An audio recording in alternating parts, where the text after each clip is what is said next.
Empezar a vincularme con lo tecnológico fue la posibilidad de abrazar todo, ¿no? Incorporar la pintura, la escultura, el cine, bueno, en fin, todo.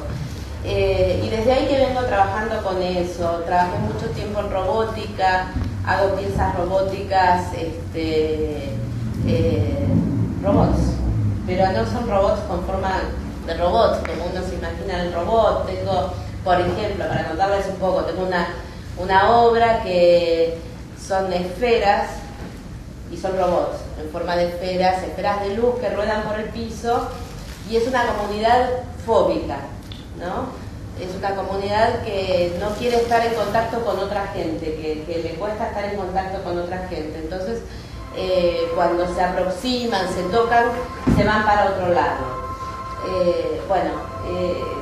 Trabajo bastante, o trabajé bastante en el último tiempo con piezas robóticas donde estos robots tienen comportamientos. Generalmente son robots muy imperfectos, a diferencia de lo que uno espera del robot, que sean perfectos, que sean eficientes. Los míos no, son súper torpes, son fóbicos, tienen, bueno, un montón de problemas. O sea, trato de alguna forma de humanizar la idea que uno tiene de los robots. Se parecen más a humanos que a robots, ¿no?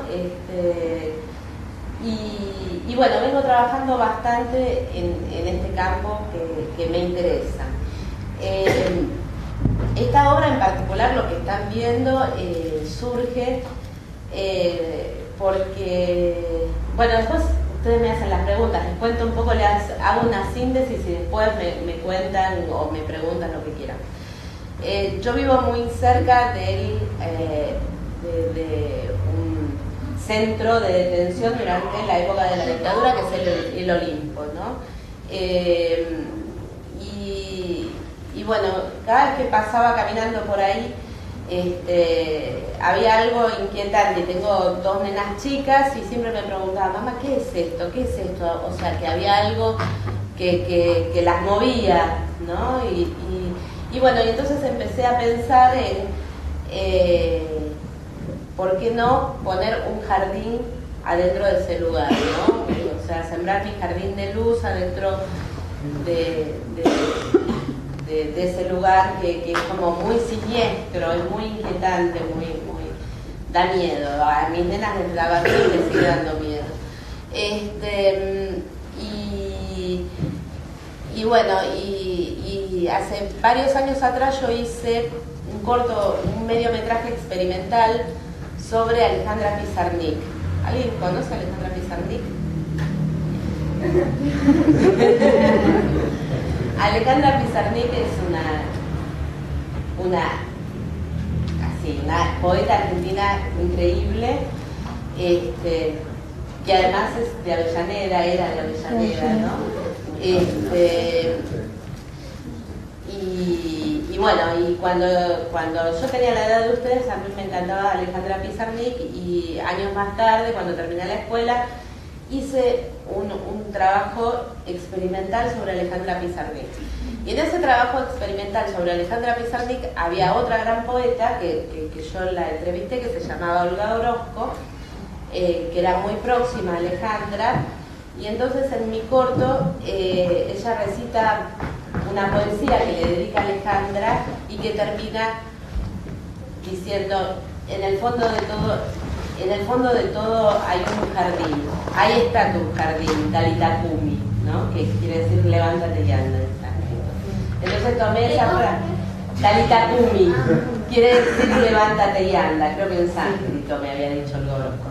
Entonces, bueno, tomé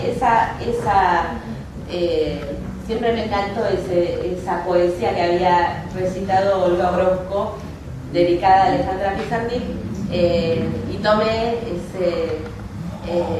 ese verso que dice: en el fondo de todo hay un jardín, para darle nombre a esta obra. La obra, bueno, finalmente nunca la pude poner en el Olimpo porque hice miles de gestiones, nunca me dieron mucha bolilla, y entonces, bueno, quedó ahí, la mostré en varias galerías, bueno, pero este año le empecé a dar otra forma porque quería que la obra tuviera otra circulación, que la obra no estuviera solamente en galerías.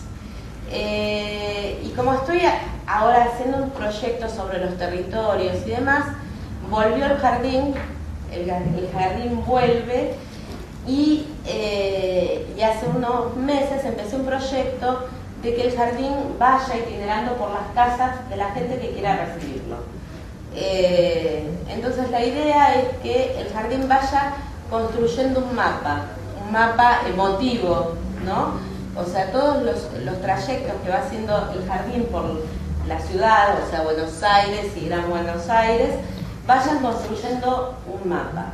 Entonces, todavía no lancé la convocatoria, pero cuando surge esto dije, bueno, fantástico, porque es el punto de partida del itinerario del recorrido del jardín IMEPA.